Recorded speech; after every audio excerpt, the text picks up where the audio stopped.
Nelson Mandela once said, "Education is the most powerful weapon which you can use to change the world." Good morning, good afternoon, and good evening to all the participants from different time zones across the globe.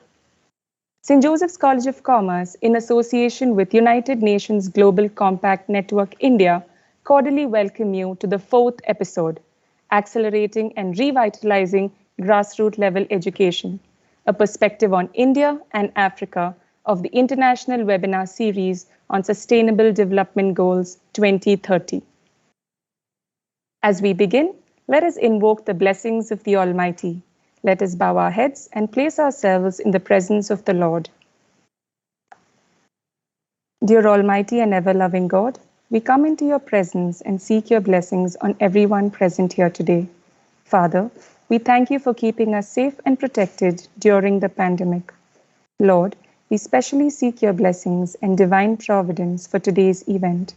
We pray that you help us retain the invaluable knowledge and learning experiences we derive from today's event. Lord, we surrender our speakers for the day that they might impart their knowledge effectively.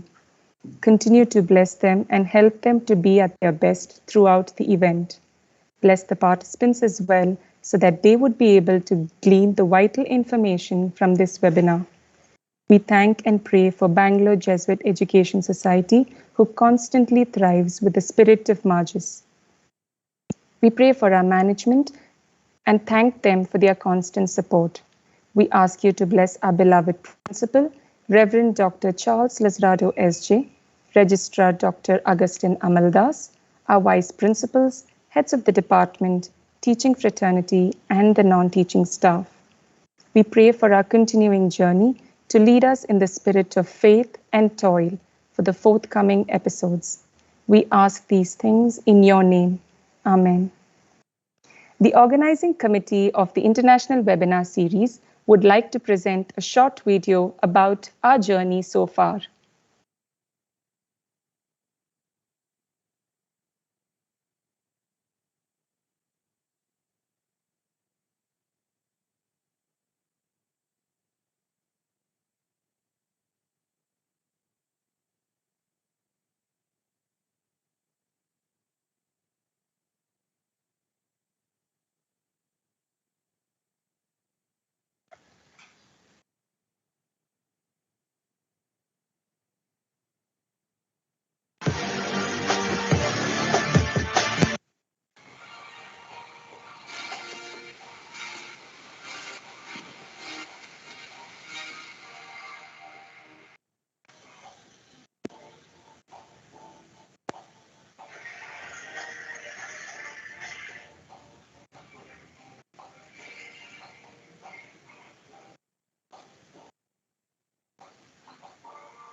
St. Joseph's College of Commerce started as Department of Commerce in 1949 at St. Joseph's College.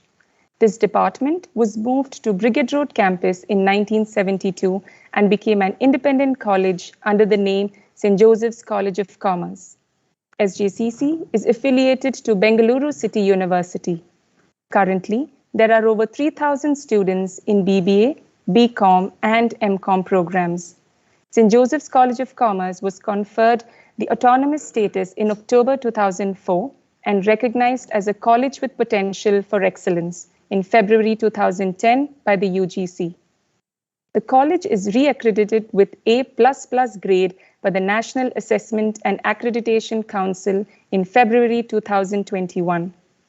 It has been consistently ranked within the top 100 colleges by the National Institutional Ranking Framework, Ministry of Education, Government of India. Since its inception, the college has been a state-of-the-art space for commerce and management education, focusing on multidimensional responses to the significant changes and developments in the field of higher education, as well as in the domain of commerce and management. Dr. Charles Lazarado S.J., Principal of St. Joseph's College of Commerce, began his educational career as a lecturer in commerce at St. Aloysius College, Mangalore in 1996. Dr. Charles spent 25 years teaching at Mangalore University and St. Joseph's Evening College, Bangalore. He served as a secretary and treasurer of Karnataka Jesuit Educational Society, Bangalore, until December 2020. His educational experiences have afforded him the opportunity to collaborate with a diverse group of people to meet the common goal of increasing student achievement and well-being. Dr. Charles' educational philosophy is based on his uncompromising belief that education is an enabler of action that seeks to better the experiences of life. I now request Dr. Charles Lazarado, SJ, our beloved principal, to deliver the welcome address. We are gifted with this beautiful blue planet, the only living planet with living beings around. And this gift is not ownership gift, but it is gift with the obligation of custodianship. So we are all custodians of this beautiful planet. And in this context, the 17 Sustainable Development Goals of the United Nations make much sense because these are interlinked global goals which all of us need to strive to achieve and cooperate in achieving them by 2030. In this direction, we have today the fourth episode of the webinar with the topic Accelerating and Revitalizing Grassroots Level Education and Africa. We will be going to have an enlivening debate or panel discussion with the two eminent panelists, Mr. Kasaga James, CEO and co-founder of Teach for Uganda, and second panelist is Mr. Ramesh Balasundaram, co-founder and director of Bal Utsav and former consultant to the Karnataka Knowledge Commission. And this panel discussion is moderated by Dr. Alan Godfrey, head of the Department of Social Work at St. Joseph's College, Bangalore. A warm welcome to you all. And I would like to acknowledge our collaborators, Sustainable Development Goals Outreach Partner, United Nations Global Network India, and our international NGO partners, Such Foundation and Women in Tech Maldives. A warm welcome to you as well. At this juncture, I also would like to acknowledge the people behind this webinar series. First of all, the coordinator of this webinar series, Dr. Purnima Vijaykumar. I know since the webinar number 3, she has been preparing for webinar 4. And she has a band of more than a dozen teachers, colleagues who are behind the scene helping her. So Dr. Purnima and Dr. Soni Matthews, the coordinator of today's webinar, a warm welcome to you and to your team. I would like also to acknowledge the student coordinator, Mr. Lalit Dash, and his team, and wish you all the best and wish all the participants. There are more than 565 participants registered for this webinar. Most of them will be participating through YouTube.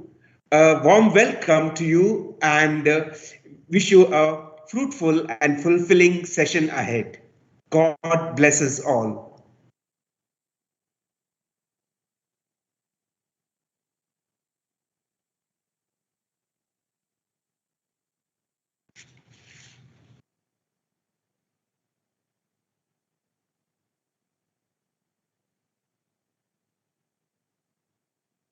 Thank you, Father, for those words of encouragement. I would like to take this opportunity to introduce the moderator for today, Dr. Alan Godfrey. Doctor is a social work educator specialized in the field of community development. He did his Master of Social Work from Loyola College, Chennai, and moved to do his PhD at Pondicherry University. His area of research was on tribal women's health. His area of expertise is on tribal development. Other areas of interest include caste and gender discrimination and subaltern studies in the Indian context. He has been a resource person for national and international conferences and has conducted about 15 workshops on research methods in social work and SPSS at several institutions. He has to his credit several presentations and publications. Apart from academics, Dr. Godfrey is a trained Bharatanatyam artist and has an MFA degree in Bharatanatyam from Annamalai University, Chidambaram. Since 2016, he has been working with the School of Social Work at St. Joseph's College, Bengaluru, India. Currently, he serves as the head of the School of Social Work there. I request Dr. Godfrey to take over the session. Over to you, sir.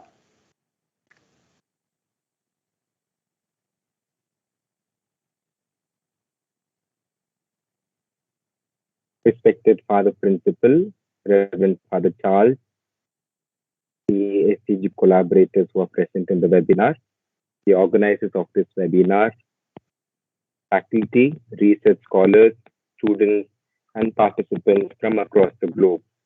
A very good morning, good afternoon, and good evening to each one of you present here. Today's theme, as we speak about accelerating and revitalizing grassroots level education, a perspective on India and Africa. As we speak about this particular theme today, we also connected towards the Sustainable Development Goals, where one of the goals speaks in specific about inclusive, equitable, quality education, promoting lifelong opportunities for all. A very, very important aspect that I think over the last few hundred years has revitalized the entire globe, as we could see. Ever since the 16th, the 17th centuries, and I think in specific with the advancements in technology coming up in the 18th centuries, we could see the importance of education moved across the globe, and it has been something that has revitalized the entire global scenario.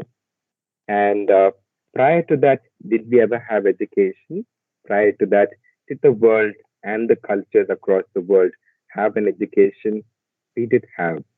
We did have our own forms of education, informal ways of education, vocational education, and we've been having education which has been there throughout centuries in different forms for us.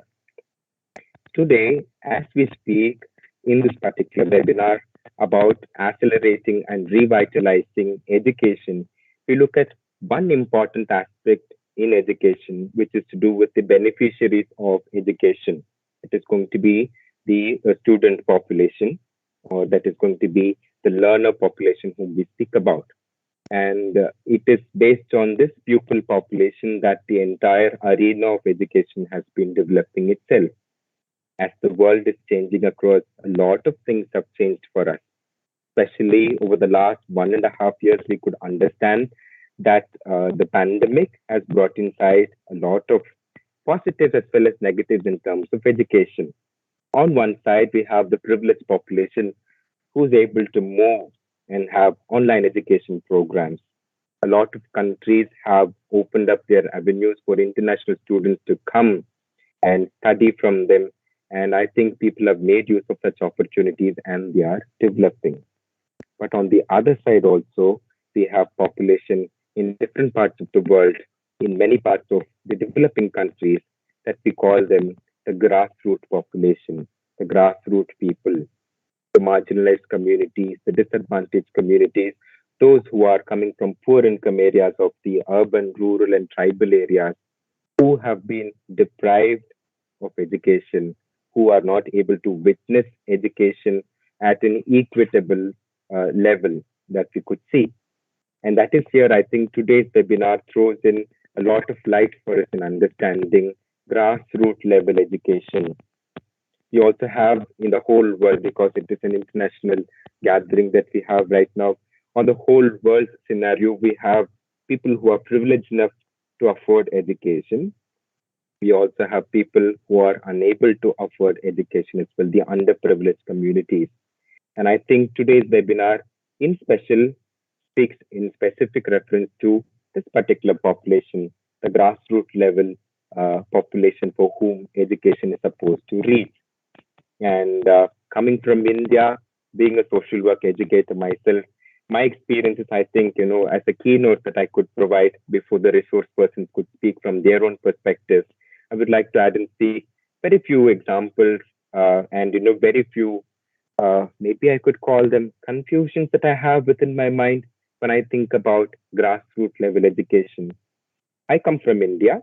Right now, I'm in Bangalore, Karnataka, and we've had a lot of our national leaders, freedom patriots, who went for formalized education at different parts of the world. And we also have few of our prime ministers, few of our presidents, the first citizens of our country who came from underprivileged communities, who had to sit in the light of the street lamps, study and develop themselves. We've also heard stories in India of different versatile personalities and business class people and very famous personalities who were not able to afford education, but then through the help of various charitable and missionary organizations, through the help of various philanthropic bodies, and through the help of the government also, were able to develop themselves and move in the ladder, in the economic or the socio-political ladder. On the other side, I also have population who are not able to connect to what is being spoken as formalized education in our country. Uh, One of the examples that I could give is about the tribes with whom I work with. I work across the tribes in southern India with specific reference to those who are populated in the Western Ghats. A lot of these tribal populations have their own unique tribal languages. And in India, the formalized education, that is the school education, primary education starts from age 4. From 2.5 till age 4, they can get a kind of education which is called as early childhood care and education, which is available from 2.5 to 4 years. Most of the time, it so happens that these tribal populations in their pockets, they send their children to school during the age of 4 and above. And here, until age 4, the child is all put up in the family environment, in the community where they look at their elders, they look at their seniors, they look at their siblings, and they learn and they grow. And all the language that they know is going to be their tribal language, the local language that they speak in their community. And all of a sudden, at age 4, there is a Compulsory Education Act, Right to Free and Compulsory Education Act of 2009, which says all the children are supposed to get education. My tribal children will have to go for a formalized education setup where non-tribal population are also coming to study. When they go and they put themselves to study over there, the education that is being provided to them is going to be on the language, the regional language of that particular state. If it's Karnataka, they learn in Kannada. If it's going to be Tamil Nadu, they learn in Tamil. If it's going to be Kerala, they learn in Malayalam. So for a child at age 4, when the child is moving, all that the child is knows is the community and the family, and the language known is the language they speak in the community. When they move to see this particular school setup, what exactly happens over there is that for them to adapt into this language takes a lot of time. And sometimes these children could be called as slow learners, which could have become a kind of demotivation for these children, which also at a later point of time associates towards school dropout issues. On one side, we have people who develop with the opportunities that are being provided. On the other side, we also have a need where a lot of opportunities has to be given for the underprivileged communities at a very customized or tailored level. But coming from a country like mine, India, coming from such a huge and a densely populated country like mine, is it possible for just the government alone to focus on the aspects of education and to provide them with a kind of tailored or customized education policy is actually a challenge and a question that we need to ask ourselves. And that is where I think this particular webinar could help us out in understanding the essence of grassroots education, the essence of grassroots level education, what you and me could do, what you and me could do in terms of developing the educational aspect for this grassroots population in our country. And to do that very beautifully and to give us a greater insight on this particular theme, we have two eminent personalities with us here. The first person who is going to speak to us in this webinar is going to be Mr. Ramesh Balasundaram. And to give a gist of who our resource person is, Mr. Ramesh Balasundaram is a versatile personality who has traveled across the country as a consultant to help in various developmental initiatives. A senior professional and organizational catalyst with a passion for driving innovation in diverse sectors, including but not limited to corporates, the citizen, and the government. He is the co-founder and director of Bal Utsav and a former consultant to the Karnataka Knowledge Commission, Government of Karnataka, a high-powered commission constituted under the chairmanship of renowned space scientist Dr. Kasturi Rangan. The commission works with and for the government in policy making and implementation. In fact, we in India also have the new education, national education policy put up in practice. And I think we have a versatile personality and the right person here to speak to us on the perspective of grassroots level education in the Indian subcontinent, how exactly it is being looked upon, what are some of the challenges at the same time, what are some of the opportunities that we could provide for this grassroots level population. And on behalf of the management of the St. Joseph College of Commerce and all the STG collaborators present over here, I warmly welcome Mr. Ramesh for the session, and I hand over the session to you. Over to you, sir.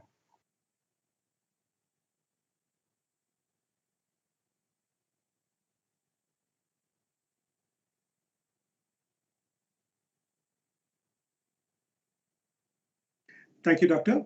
Am I audible? Yeah, right. I need to thank all of you for having put this together and for facilitating a discussion of this sort, especially at a time like this, when education primarily has been severely impacted for almost 2 years now in the light of the pandemic, right? The entire organizing team, the team at St. Joseph's, and all the people who have signed up from across the globe. I'm happy to be here, and thanks for having me over. Okay. Doctor, thank you for a wonderful introduction. I think amongst the various hats that I wear, the most interesting one that I would like to talk about today is my role as the co-founder of Bal Utsav, an organization that works in the space of public education. Right. So over the next 20 minutes, I will largely go through walking you through the landscape of education in India itself, the need for what we do, why we do what we do, and how this could typically transform the world we know it as. Right. To get started off with, India has got about 1.5 million schools, right? About 15 lakh schools, of which about 13 lakh schools are public schools, or more popularly known here in India as government schools. And the state of these schools itself leave much to be desired for, right? Now, anything that we are talking about in terms of envisioning a better India, a better world, being amongst the fastest developing nations, pretty much everything that we discuss can only happen if we end up strengthening the educational system that we currently are looking at, right? And with the bulk of India going to a government school, I think there just is such a large opportunity for us to be able to reimagine what is currently being done and to be able to unite and supplement existing efforts. right? So I will start off by telling you what we've been doing here at Balasundaram, having started working in the space of public education per se. We've been doing this for about 10 years now, but I think the interesting pieces are what we do and how we do what we do. Given that, like I said, we've got 1.3 million schools, which are public schools, and them being schools of change, centers of change, which is what should throttle the next generation to come in. We realize that they are lacking in a few areas, and that's where we decided to unite and supplement existing efforts. So we started off by establishing what is called as model schools, schools where children, parents, teachers, and the communities are sending their children because they want them to be at those schools, not because they can't have it any other way. Right. And of course, there is always a debate about what are the ideal things that we need to do at the school and what are the various things that constitute an ideal school.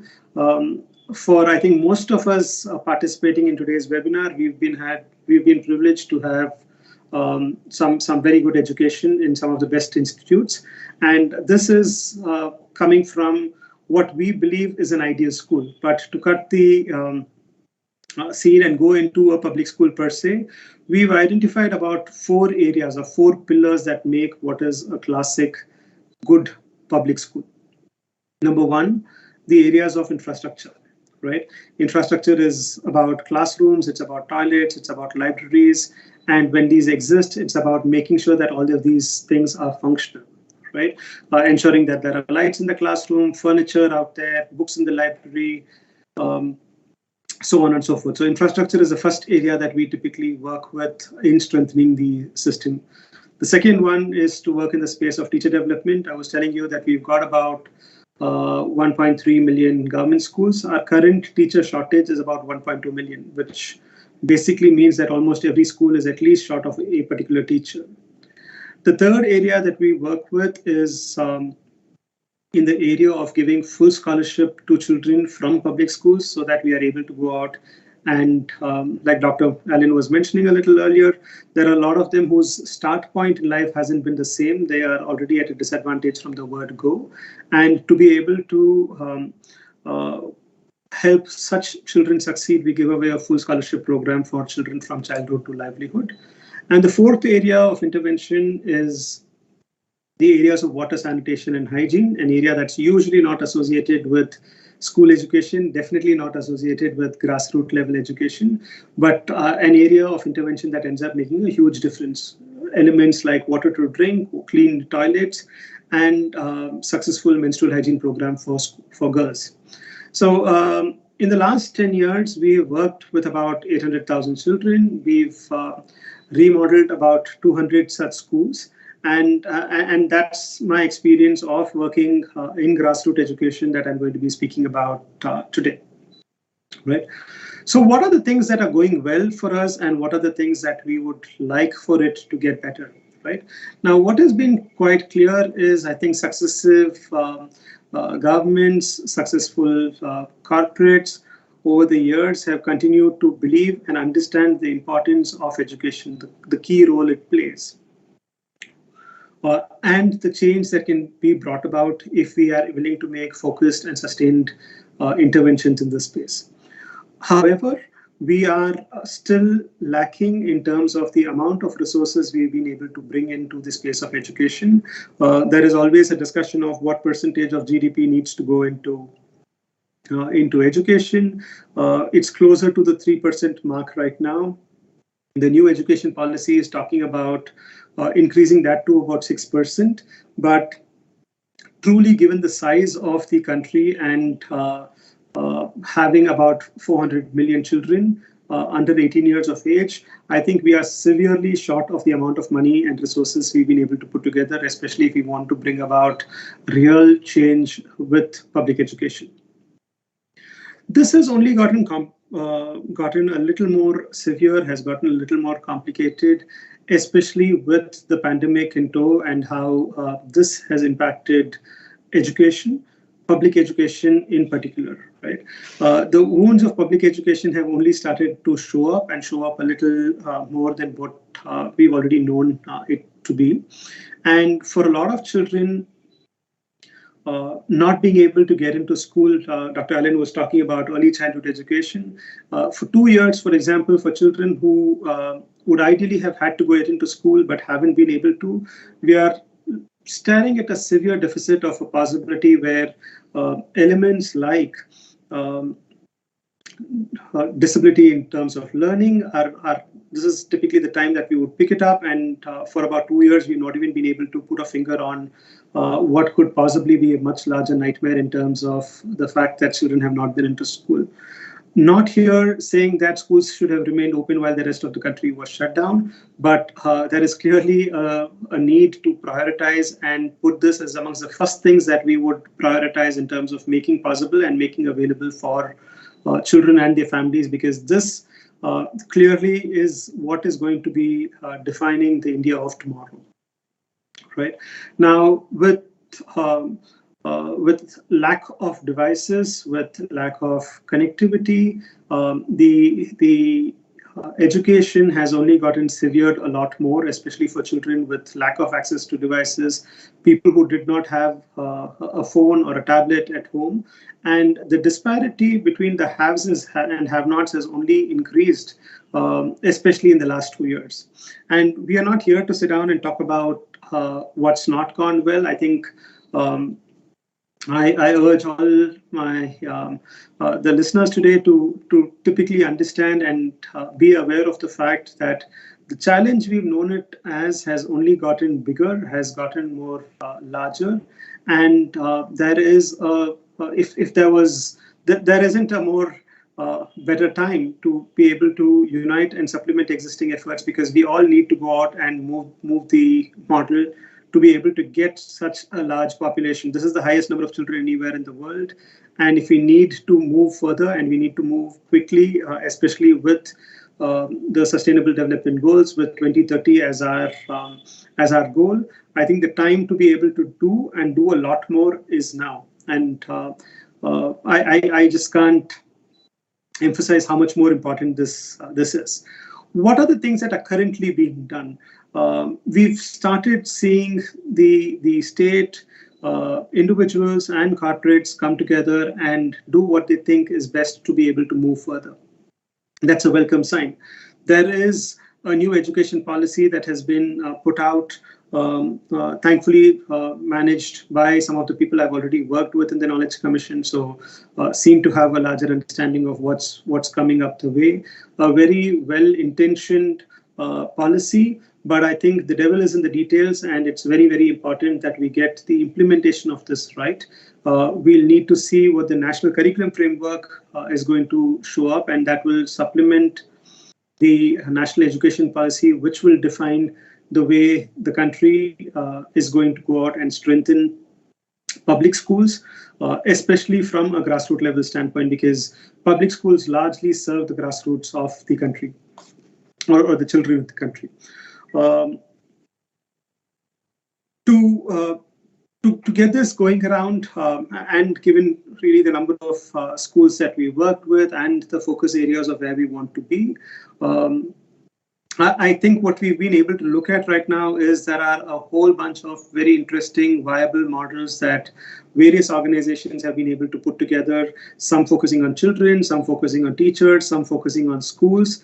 I don't think there is a need to reinvent the wheel anymore. There are umpteen number of very good scalable models that are available. What is needed right now is to be able to get more hands. To get more people who want to be able to move into problem solving, a whole bunch of people who believe that they need to be able to make this effort to be able to go out and make the required efforts to be able to push and make an adequate, gain adequate momentum for us to be able to reach the 2030 goals that we've set up for ourselves. I fear that the 2-year delay that we've had, especially with education in the backdrop of the pandemic, could possibly delay our progress. But this is something that I would definitely like to be proven wrong and continue to stick to the 2030 goals that we've set for ourselves. What would we like to typically do? I mean, I'm somebody who prefers to do a dialogue than a monologue, but what I would like to close with is to put out an ardent appeal to be able to get each of you listening to this to do whatever you think is right and whatever is needed at this moment, because the need is just so large and we need to get to hold hands, strengthen existing systems, unite, and be able to see these 1.3 million schools succeed, the 26 crore children in the government schools, the NGO-run schools, the missionary-run schools that need extra support, just need just so much more at this point of time. And if there's anything that each of us can do, the time is now. With that, I will wrap up and be happy to take some questions at the end of this.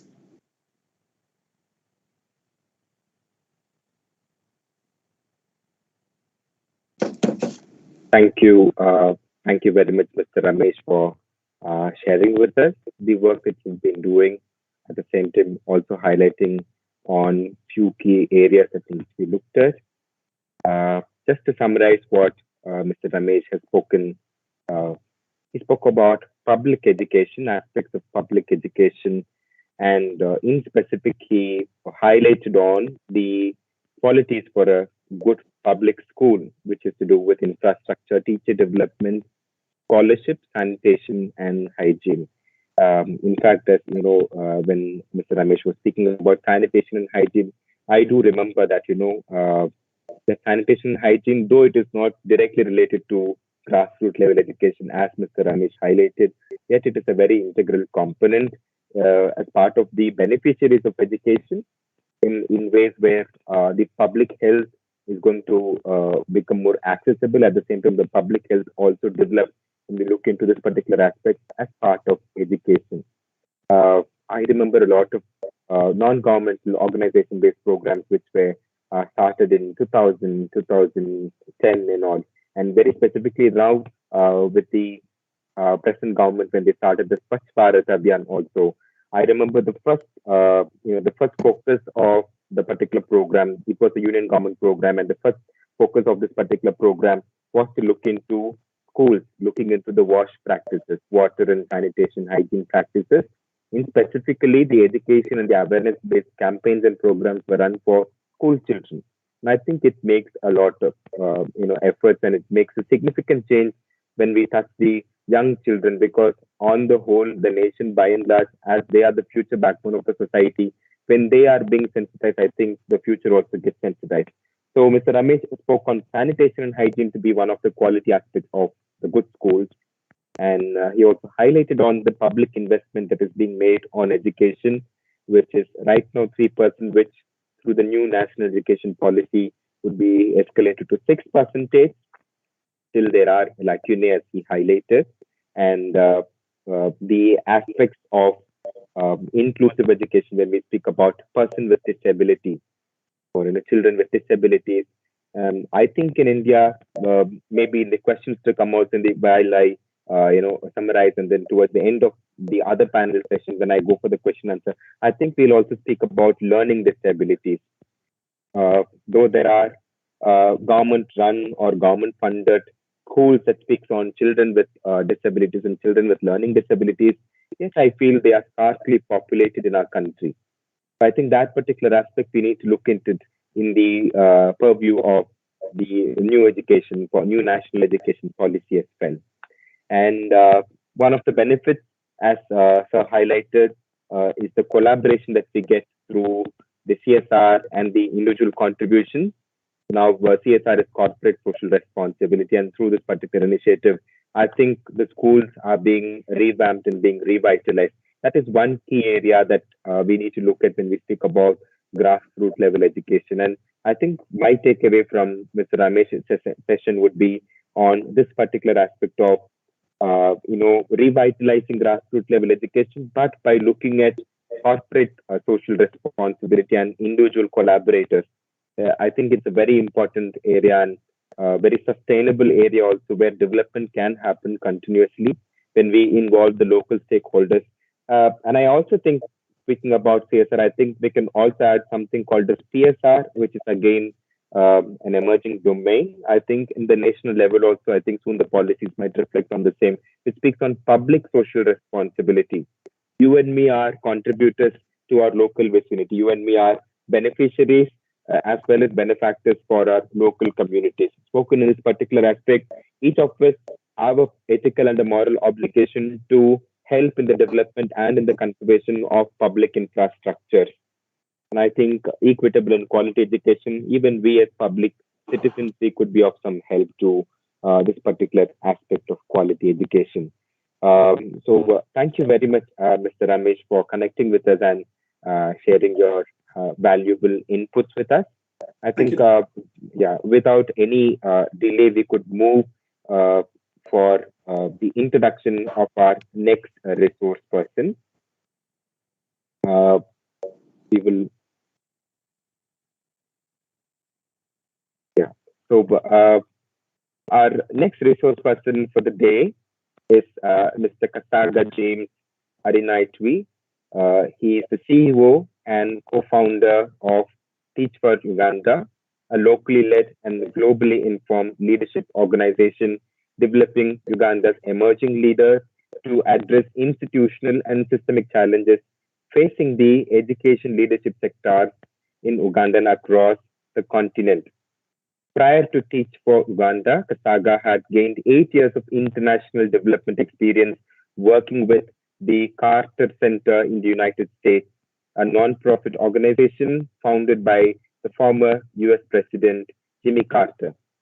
He was also a Global Health Corps Fellow in New York City between 2012 and 13, and a school partnership manager at Educate. Mr. James is not new to India.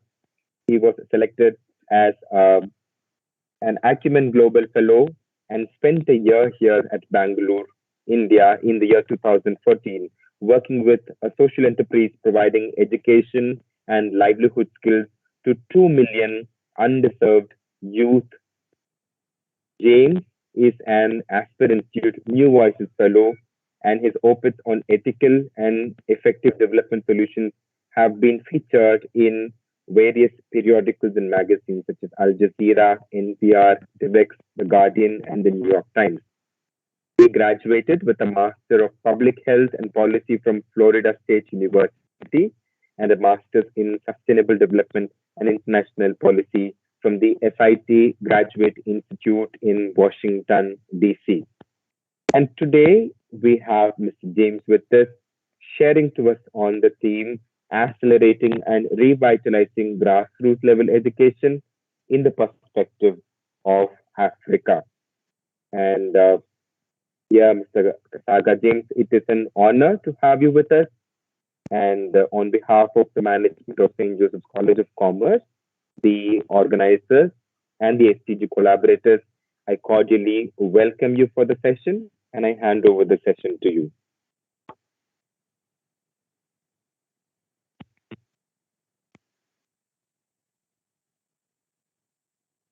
Mr. James, I think you need to unmute.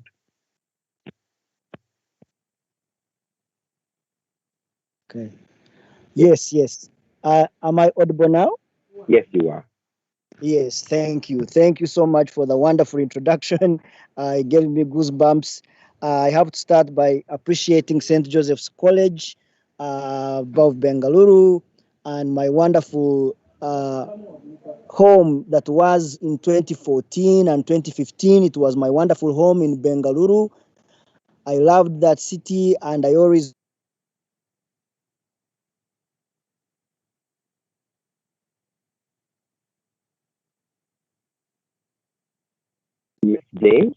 Mr. James, we couldn't hear you. Are you there?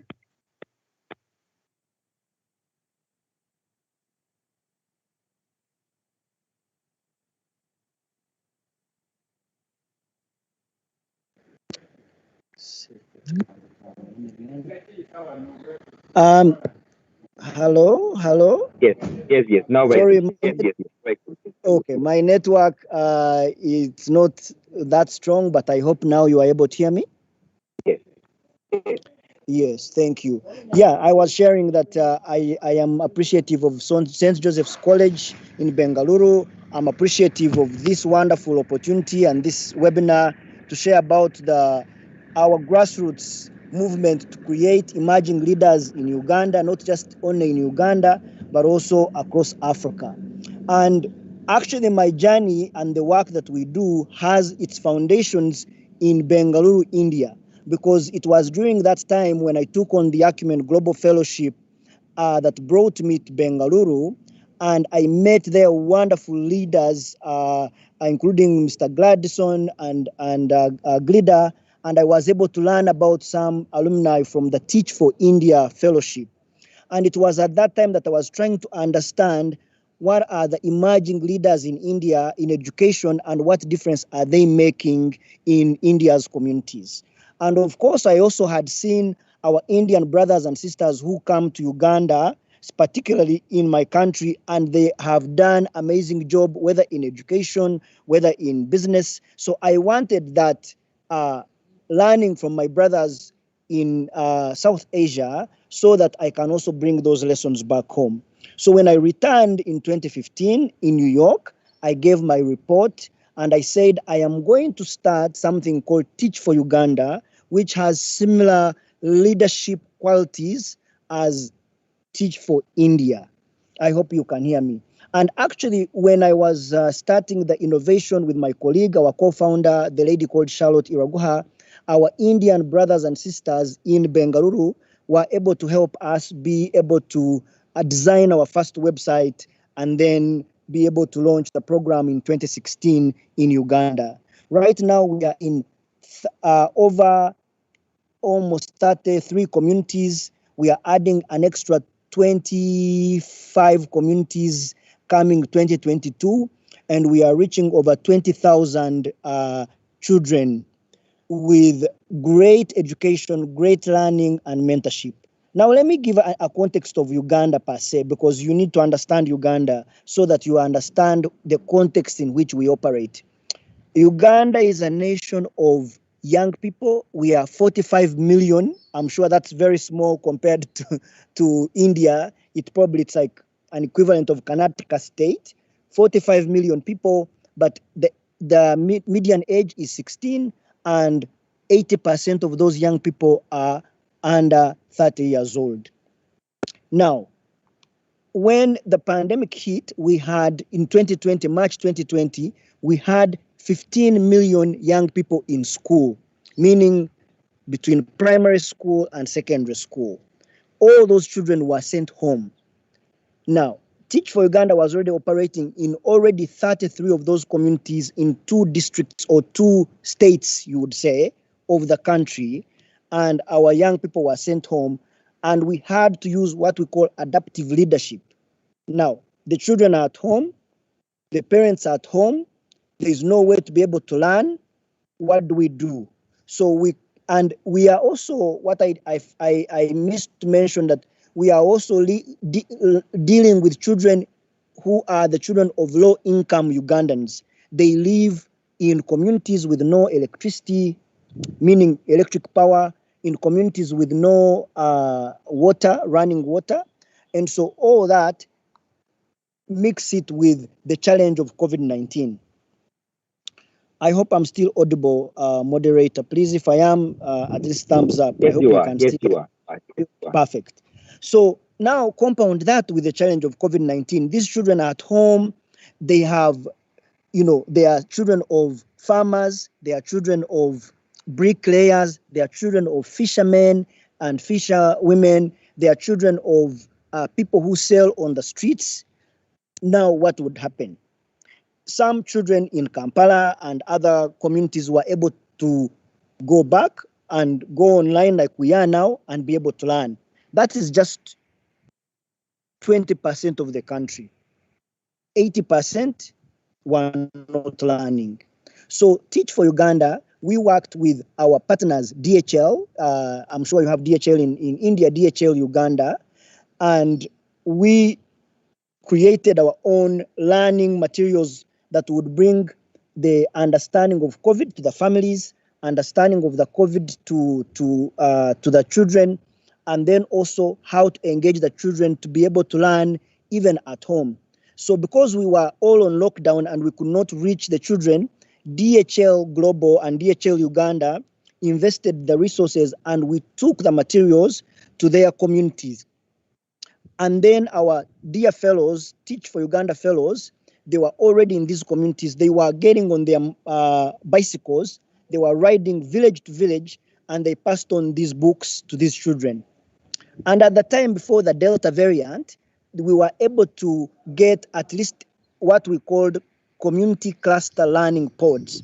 And this innovation was actually hailed by UNESCO, the World Education Commission, and the World Bank for being a game changer in bringing children to learn in the pandemic. So what we would do, there would be one fellow of Teach for Uganda, they would ride their bicycle to a certain village, and the children from the same community, about 5 to 10 children, they would be spaced out, and they would be our fellow wearing their masks. They would sanitize the children, and they would teach even under the tree like I am right now. So they would hand the blackboard under the tree, and they would hand out the workbooks. The children would learn for at least 30 minutes, 40 minutes, and then they would break them into groups, and the children would engage with the materials, come back, report that to the teacher, and the teacher would end the lesson. Now, we did that between about May towards the end of 2020, and then around that time, there was a time when the Delta variant hit. When the Delta variant came in, we were not able to meet with our children. The government mandated that we cannot meet anyone, anywhere, everybody has to be at home. So now the challenge came back to us. One,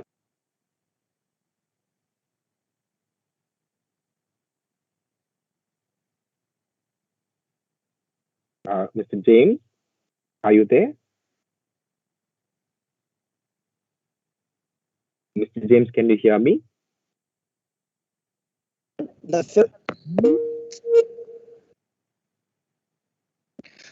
Apologize on that. So the fellows were sent home without being able to work, and now the children are also at home. So to summarize all that, the team came together and we created what we call the tele-learning initiative, tele-learning initiative. So each home at least has a mobile phone, and our fellows have a mobile phone. And so what we did, we were able to create materials that were able to use voice interaction recording, that the fellow would record the voice to these children. The voice would be sent to the family, and then the fellow would call the family mother or father, and they would say, for the next 20 minutes, we are going to have a conversation with you. We shall share about COVID-19 and the prevention, but could you please let your children sit down and listen to this, and then go and do the activity, supervise it, and next tomorrow we will also have another lesson. So actually, I don't know, in India, I think you were able to open up, the government was able to open up, but for us as we speak, the schools have not yet opened, and we have been able to teach, engage the children, and keep literally thousands and thousands of children learning by the telephone. Now, let me acknowledge that the challenges of that are enormous. The network issues, like you've seen, for me here, struggling with the network, the ability for parents to be so busy with finding food and what feed for their families are not able to be on and listen and engage the children. The challenge of no power, and therefore the mother or the father will not have power on the phone. The challenges, of course, are tough. And so, but we've said that that's the mode of delivery, plus we would also go on the radios to be able to speak to the parents, to be able to sensitize them.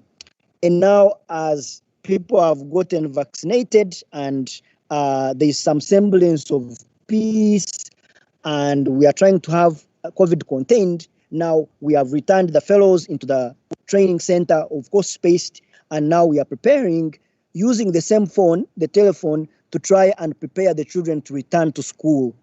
The government is now gearing up, vaccinating teachers, increasing the levels of vaccination, even bringing them to schools. School centers now have become vaccination centers, so that by January 2020, we are able to bring all those 15 million children back to school. So I think that's the context of Uganda, and that's what we have been able to do as Teach for Uganda. There are several other innovations that we have done, including the virtual transformation or education leadership for our young fellows that I told you, engaging them. But I will be able to answer that in our questions and question and answer session. So for now, I want to appreciate this opportunity and really say thank you for giving me this opportunity to learn from my brothers and sisters from India and across the globe on this platform. Thank you so much.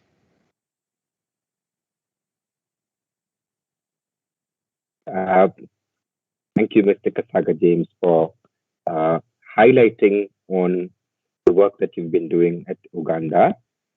Uh, just to summarize what our resource person spoke to us, Mr. James, at the beginning only he started with his experience in narration, where something relevant to India, that he started his foundation from India through the Teach for India program and other aspects.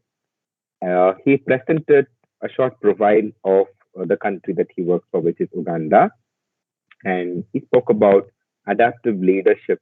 I think that's a very important component that we need to look at, adaptive leadership, where the youth need to take up leadership opportunities, not just focusing on their individual development, but also looking at the community's development. And I think as part of it is where he gave us also experiences of the Teach for Uganda program, where a lot of youth are being employed. He highlighted on the concept called as the community class, where volunteers move into these grassroots communities, meet the children in the community, sit with them, and then help them in terms of education, which is actually something interesting. In fact, in the Indian perspective, also we have some of the organizations who did that during the pandemic time. So I could relate it quite a while because some of our students were also sent into rural Bengaluru to do this particular community class learning initiative. And later, he also spoke about the government enforcing a complete lockdown because of the Delta variant, new Delta variants coming inside. But that didn't stop the education program. Rather, they started a new initiative, which is the tele-learning initiative. I think which should be one of our takeaways from this particular session.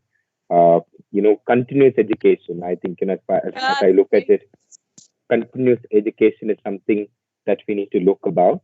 And Teach for Uganda, as Mr. Kasaga James put it across, is been striving to help out in terms of this so that the children do not get demotivated or the focus of the children is not lost when you're actually speaking on such kind of initiatives.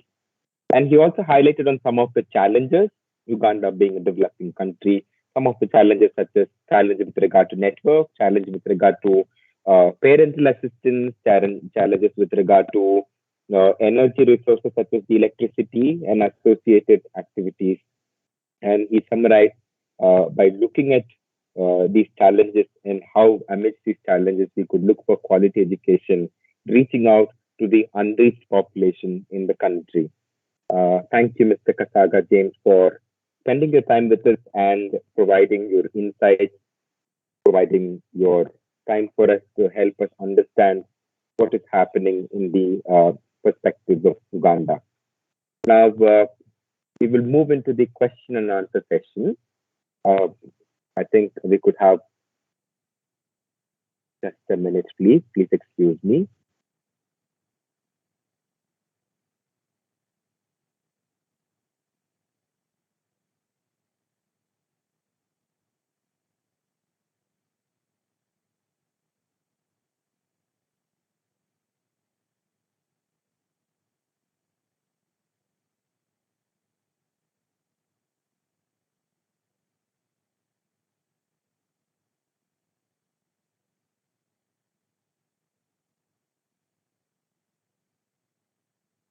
I'm sorry for the delay. Uh, right now, we will open the floor for question and answer session. So we will just make the floor open. Just give us a few seconds. The technical team is actually working on it. And I think the resource persons could be ready. The questions could be addressed to you both.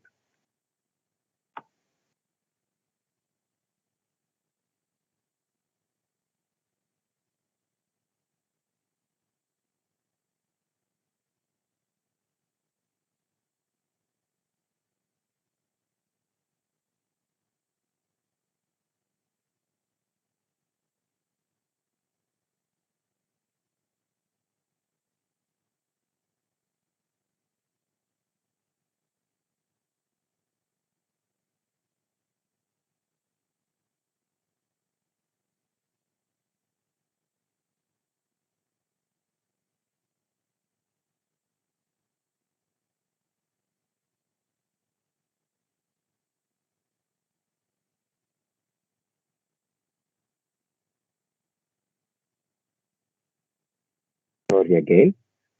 Yes. So I think there are a few questions that we've already gathered. So I could put it across. The first question, I think either of you could answer me. Both of the resource person, it's common to you. What is your view on the impact of pandemic on student equity and inclusion?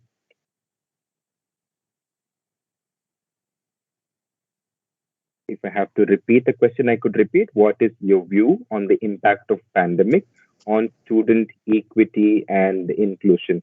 Yes, Mr. Kasaga, you could go first. Yes, thank you, Mr. Gladson. And for that question, the person who asked it is a very important one. Teach for Uganda works in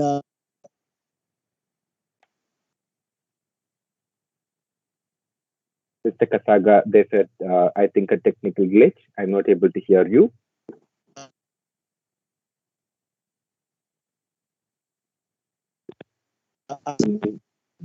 I apologize on that. I am using the network for the phone on where I am.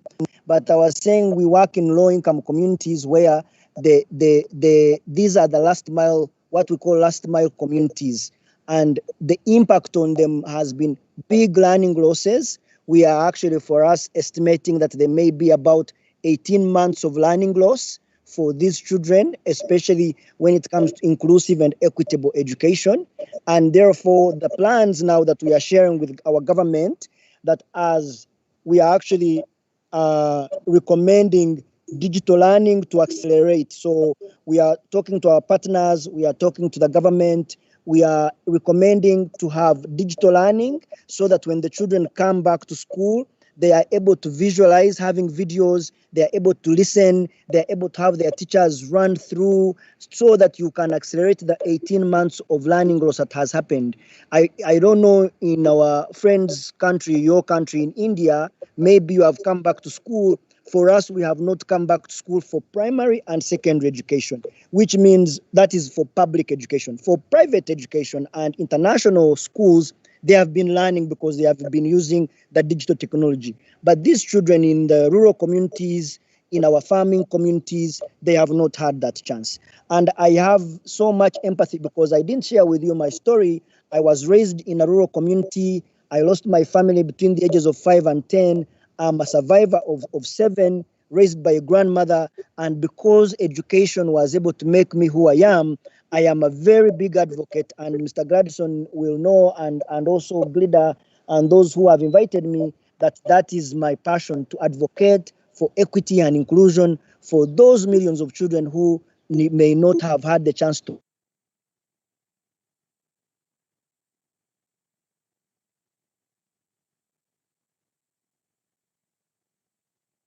Mr. Kasaga, we couldn't hear you again. To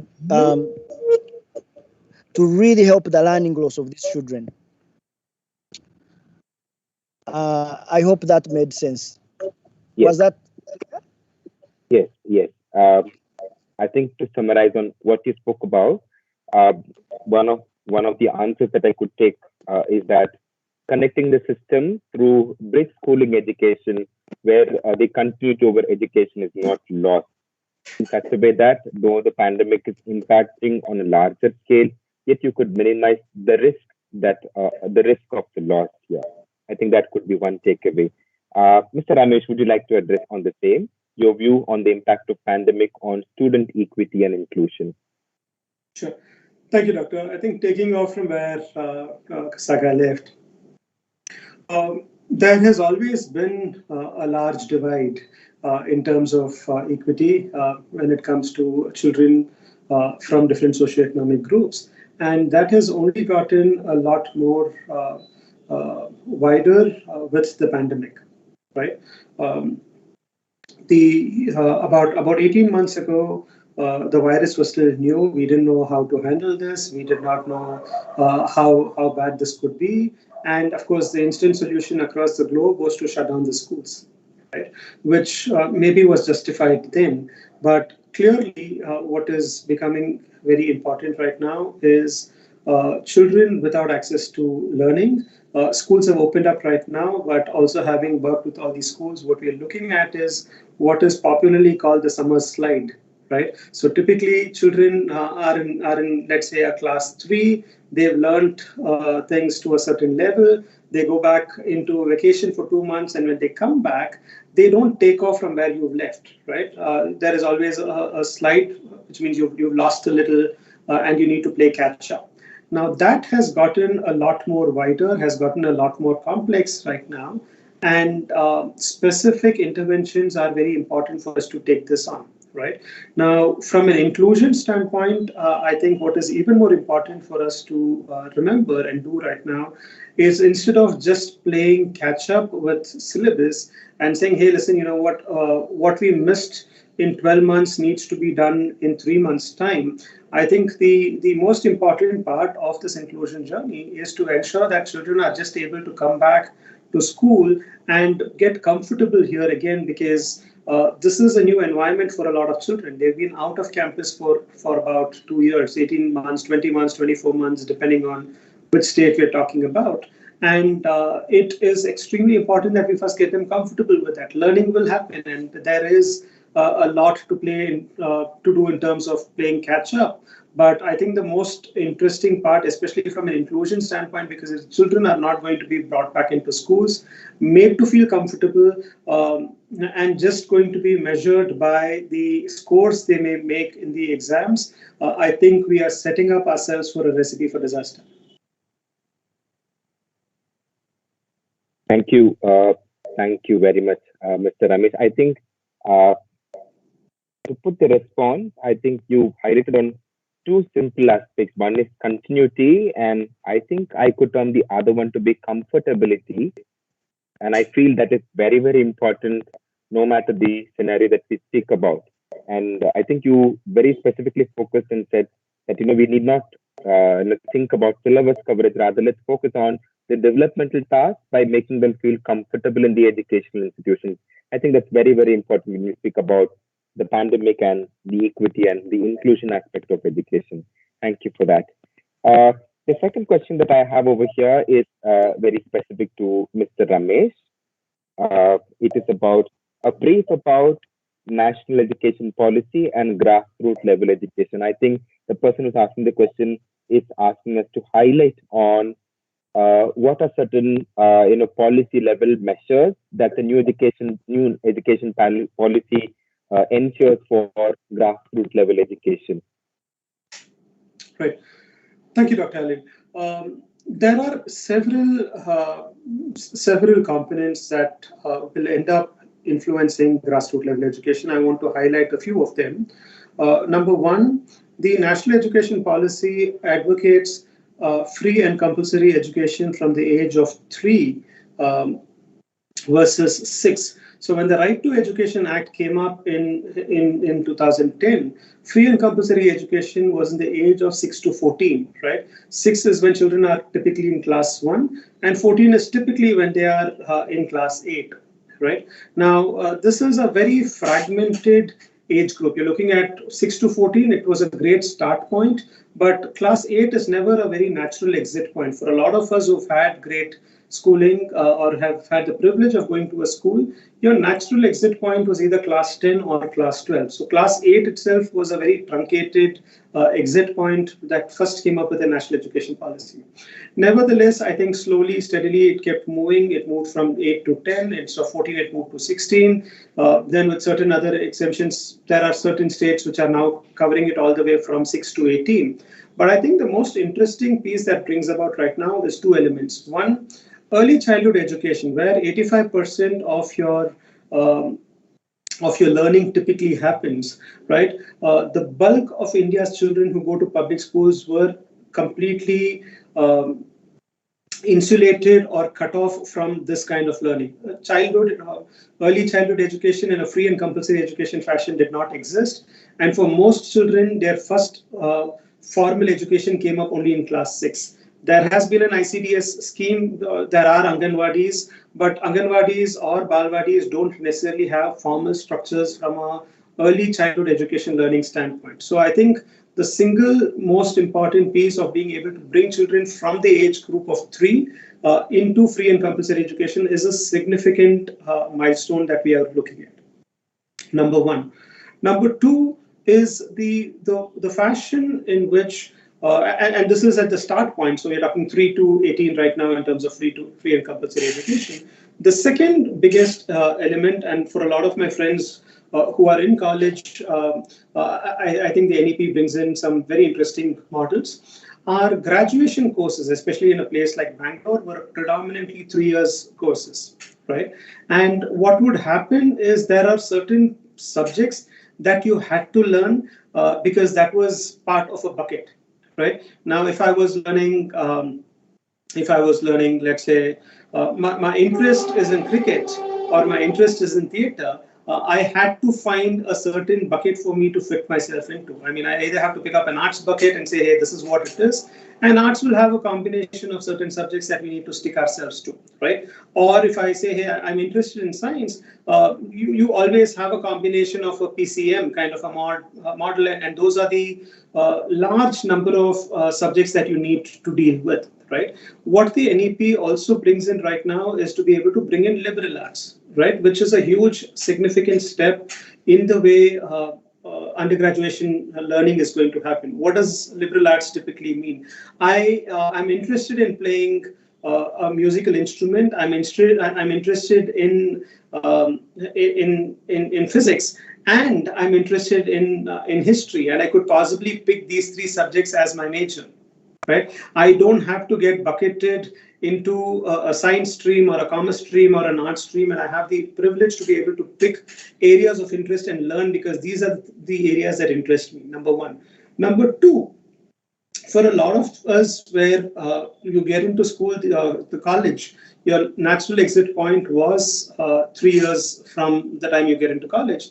NEP allows you to be able to take a breather or take a break and come back after getting relevant experience. So you could do a 1-year course at the university, step out, go get some relevant industry experience and come back and join year 2. This was especially important for people who were whose family situations demanded that they are not in a position to continue schooling or continue to remain in education. So the ability to either exit at the first year, the second year, the third year, or the fourth year, while earning your stripes, the ability to exit and come back and continue, I think brings in a huge level of flexibility. So one is the relevance on early childhood education. 2 is the ability to bring in liberal arts.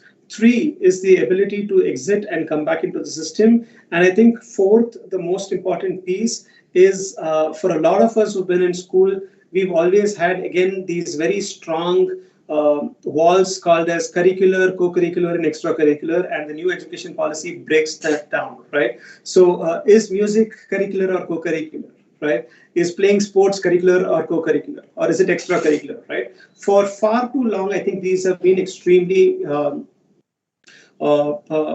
almost set in stone. And now we are willing to break away all of that because there is just so much more that you can learn if you break away these walls and seamlessly transition from curricular to co-curricular and extracurricular, because all of that is effectively helping you still learn. So if you ask me, I think these are some of the top takeaways from the new education policy. Yeah, thank you very much, Mr. Ramesh. I think I could also connect it on the perspectives of the education policy of Sri Lanka as well, our own neighboring country, because I used to go there as externals for these dance exams when they have. As part of their public examination, every student is supposed to do a particular exam on dance or music, which they learn right from their class 1 onwards. So it is part of their curriculum itself. And as you say, it's not differentiated as curricular or extracurricular. And I also have a degree, an MFA degree in Bharatanatyam, which is again completely formalized, formal kind of education, which we speak about. So that is spoken, I think it should be a benefit which people can take. The third question that I have is common for both of you, Kasaga as well as Mr. Ramesh here. All right. Define the role of NGOs in strengthening education system. The role of NGOs in strengthening education system. So who wants to go first? Could go first. Ramesh, would you like to take it first? Sure. Yes. So I think for me to answer that, I'm going to step back a little and speak about the role of NGOs per se over the years, and then speak about the role of NGOs in education today. Right now, nonprofits across the globe have existed for a while now, and each of them have had a role to play. What is very interesting is for almost every 2 decades, we seem to be witnessing a slight change in the way the NGOs have been contributing into the larger scheme of things. Right now, in a very India context, nonprofits that existed in the 40s, just after independence, right? So if you're looking at a 47 to, let's say, late 60s, early 70s, NGOs' predominant work was in the space of last mile connectivity. Right, there were resources. NGOs had to go out and get those resources out to the last man standing, and that's where a large focus existed. Right. The next 2 decades were about supplementing what the government was already doing. So if you're looking at it from the 70s to the 90s, they had a slightly different role to play. Right now, the government did what it did, the NGOs did what they were, and they were willing to supplement. Right. The next decade or so, when we saw elements like the polio campaign come in, for example, right, we had a slightly different approach to it. Like now, the lead was taken in by the nonprofits per se, and that's a large campaign. Like now, working with the health mission, working with partners. So between the 90s and the 2000, just after year 2000. I think the interesting role was typically to be able to partner with governments and be able to take this on. But I think the most exciting time is right now, where nonprofits are also in a position to be able to demonstrate and showcase to the government and the people at large what is possible. Right, the scale of operations, the scale of service delivery by nonprofits now is possibly at its highest, and to answer it purely from an educational context, I think the report that all of us have been seeing in the newspapers for the last 3 days, where we are talking about the nonprofits actually doing a survey and actually telling the government what the state of education per se is. Models where we've been able to go out, showcase it, raise our own resources, and say what is possible.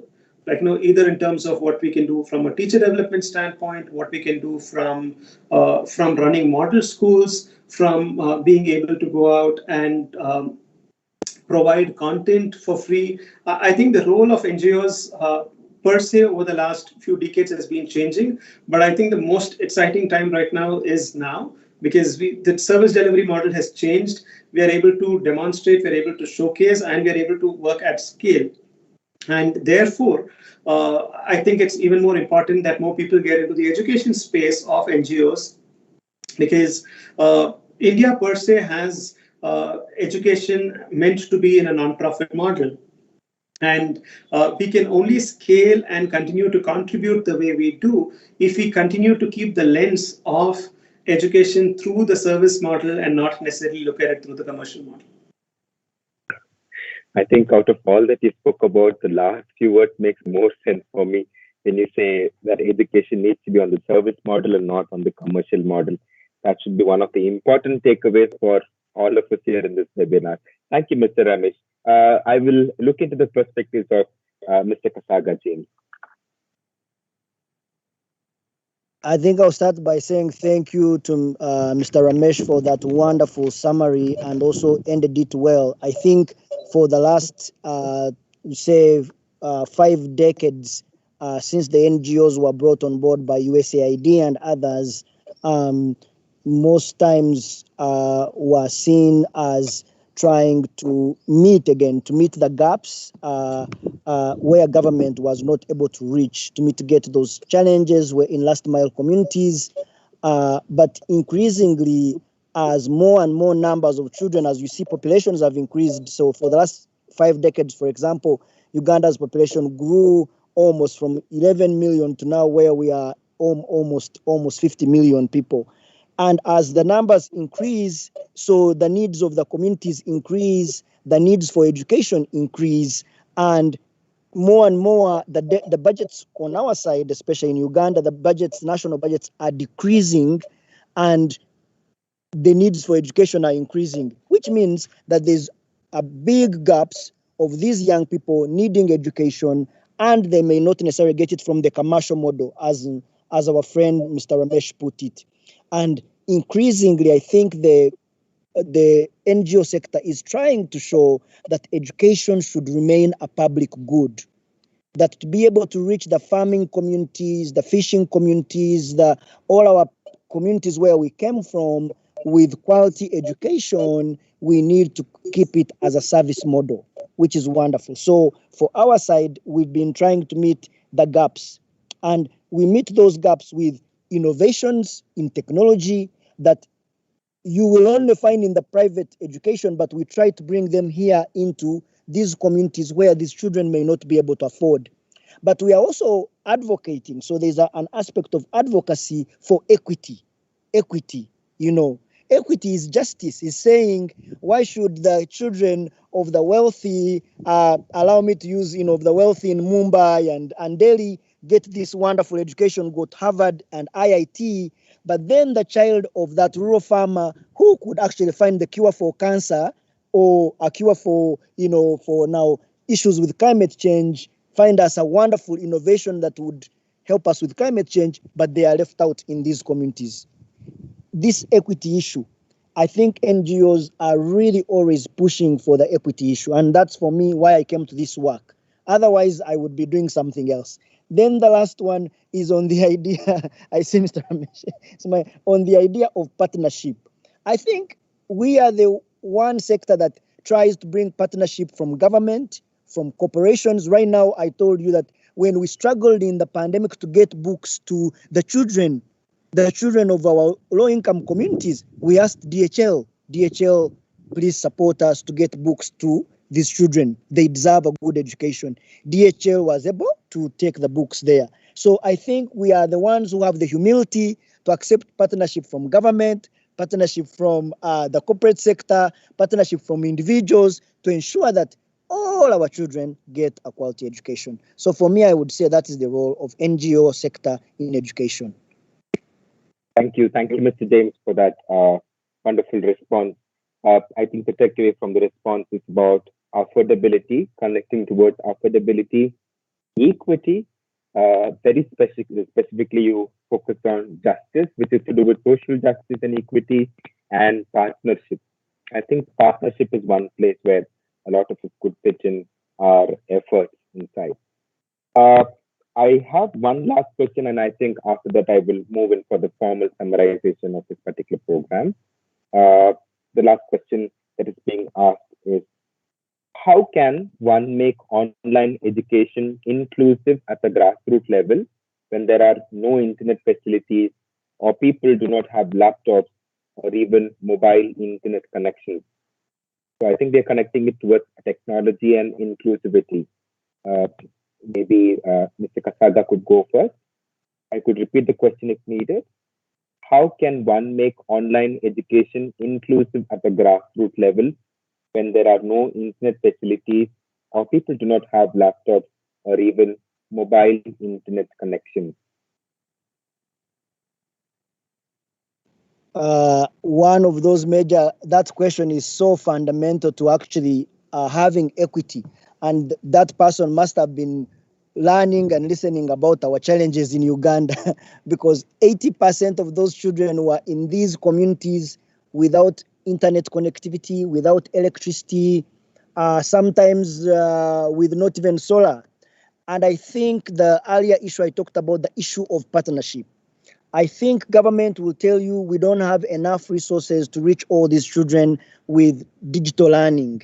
But I believe that someone like me who believes in this universe having all the resources to bring education to all our children, I believe that those resources exist in the private sector, they exist in our partners in the multilateral sector and in the NGO sector. So the best way to do it is trying to find those partnerships. I mean, I'm always asking this question, please allow me.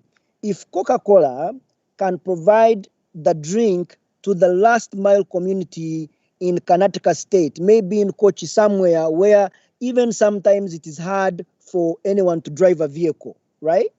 What about education? what about education? So allow me to ask that question. So my question is, say, if Coca-Cola or a cigarette company can move a piece of cigarette to those rural communities, if we have the will to do, we could move education and even digital education to those children in those rural communities.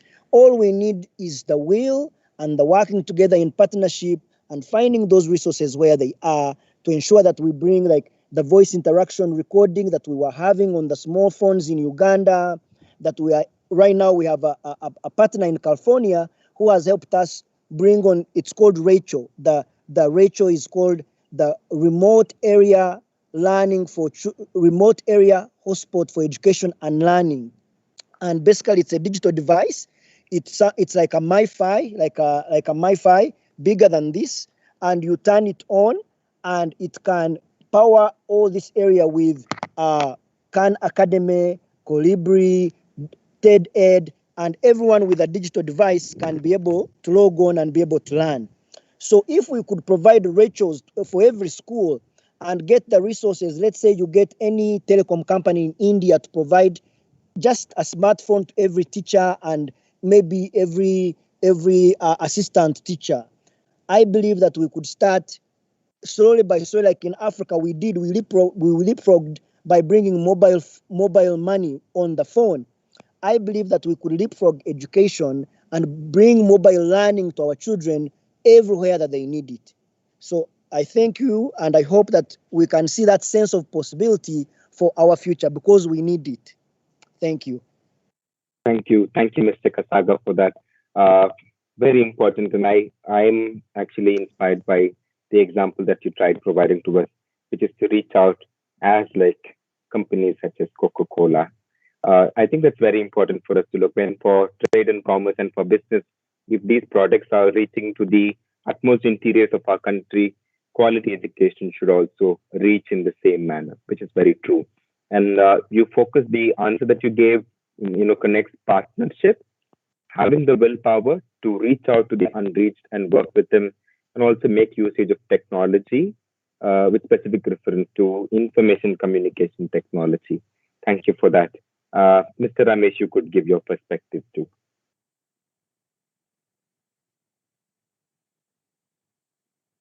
You need to unmute, sir. You need to unmute yourself. Thank you. I think the pandemic has clearly emphasized the importance of using technology for delivery, right?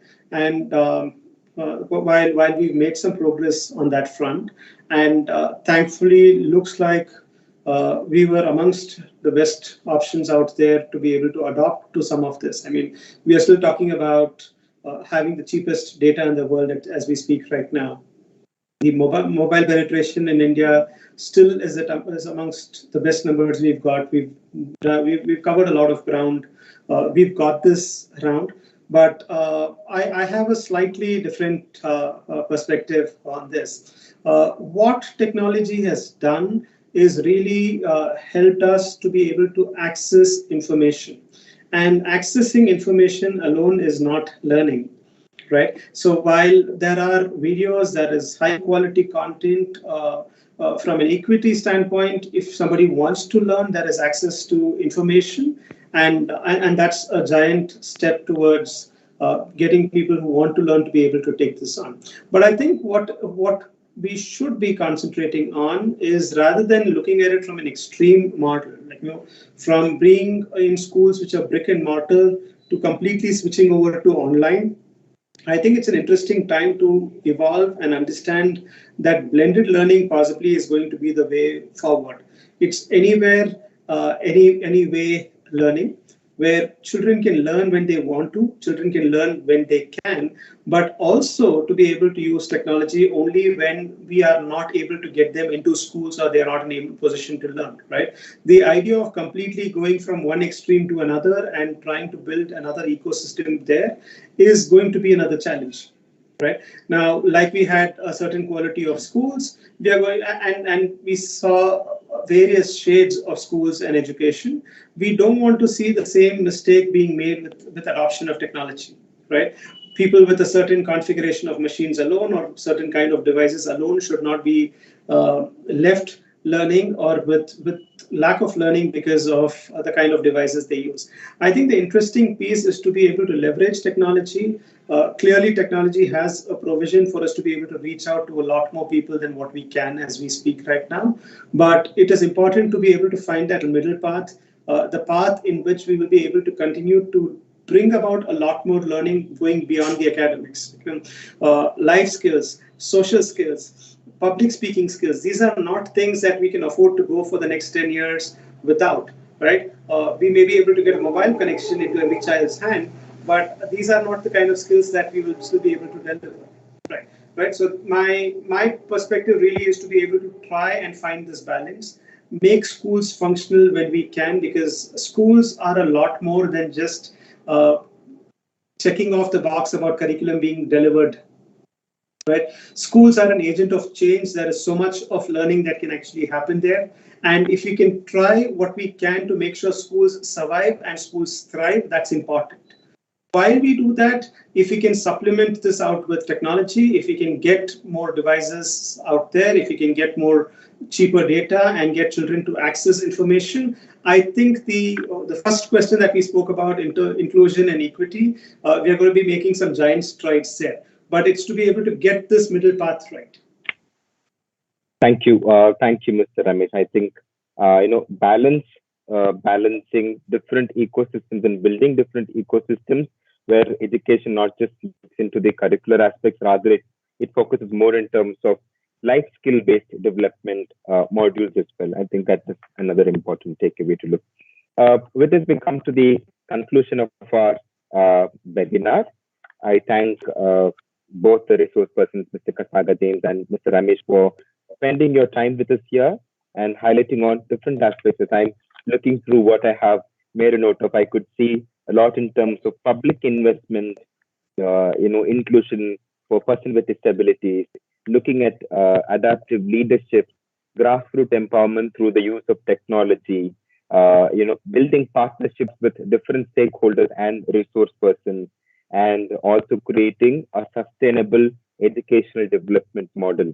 These are some of the important highlights that you both have presented for us. And I think for us as listeners, as we move from today's session, I think both of you have been inspirations for us. Each of you have your own varied experience and interest. But despite that, somewhere down the lane, the social realms have touched you people because which you people have chosen to live on the developmental sector and to help out people.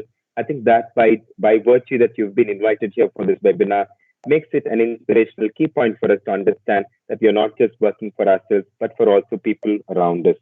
So thank you for connecting with us, and thanks to all the participants who patiently listened to us. I hand over the session to Ms. Ravina, the rapporteur for the day. Over to you, ma'am. Having us over.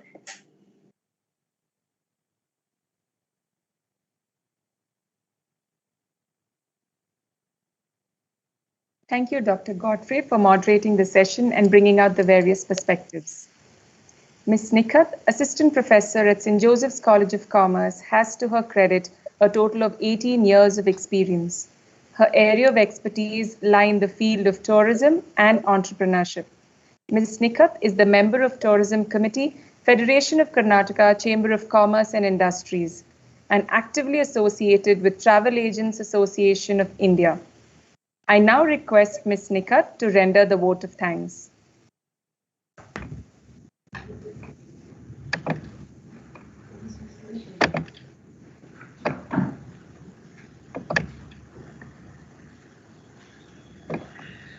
According to the United Nations Charter 1945, gratitude is a fairest blossom which springs from the soul. On behalf of the organizing committee and the institution, I sincerely thank our moderator, Dr. Alan Godfrey, Head and Assistant Professor, School of Social Works, St. Joseph's College, Autonomous. Our speakers, Mr. Kasaga James, CEO and co-founder, Teach for Uganda, and Mr. Ramesh Balasundaram, co-founder and director of Bal Utsav and former consultant to Karnataka Knowledge Commission, Government of Karnataka, for sharing their knowledge and experience in the realm of sustainable development goals, accelerating and revitalizing grassroots level education, a perspective on India and Africa. We would like to specially appreciate the support extended by the United Nations Global Compact Network India, our collaborator towards this initiative. We also thank our associate collaborators, Mahasa University, the Such India Foundation, and Women in Tech Maldives. It's time to express a heartfelt gratitude to our dear principal, Reverend Dr. Charles Losrado SJ, for keeping his faith in us and giving us this opportunity to organize the international webinar series. Thank you, Father, for rendering your constant support throughout. I would now like to specially thank our registrar, Dr. Agustin Amaldas, our vice principals, Dr. Sneha Rai and Dr. Raja Jeba Singh, and our head of the departments for relentlessly guiding us and for all the timely interventions without whom the webinar would not have become a reality. On behalf of the institution, I would now like to thank and congratulate the webinar series coordinator, Dr. Purnima Vijaykumar, and the webinar convener, Dr. Soni Matthews, and our student coordinator, Mr. Lalit Dash, for their meticulous coordination. As we come to the end of the event, I would like to acknowledge and appreciate the organizing committee members, personal coordination and management team, documentation, registration and certificate team, marketing and design team, content development team, technical team, for contributing their best and working towards the completion of the 4th episode. We indeed have a long way to go. Thank you very much for all the patience and support. We thank all the student committee members for being commendable, cooperative, and for providing the creative inputs. A special thanks to Mr. Kumaresh and team, IT department, and our support staff. A special thanks to Ms. Ravina, our MC for the event. I'd like to express gratitude to all the enthusiastic participants. Looking forward to see you all in the 5th episode. Thank you.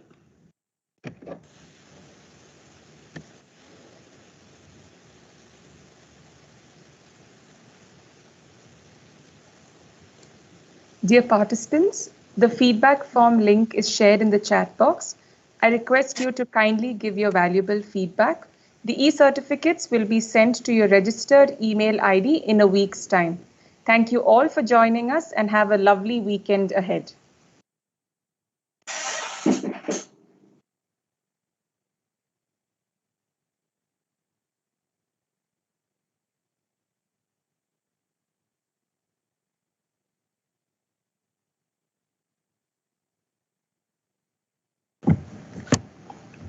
Thank you for the opportunity, ma'am. And thanks again, Mr. Ramesh and Mr. Kasaga for joining with us. Have a good evening. Thank you, sir. Thank you.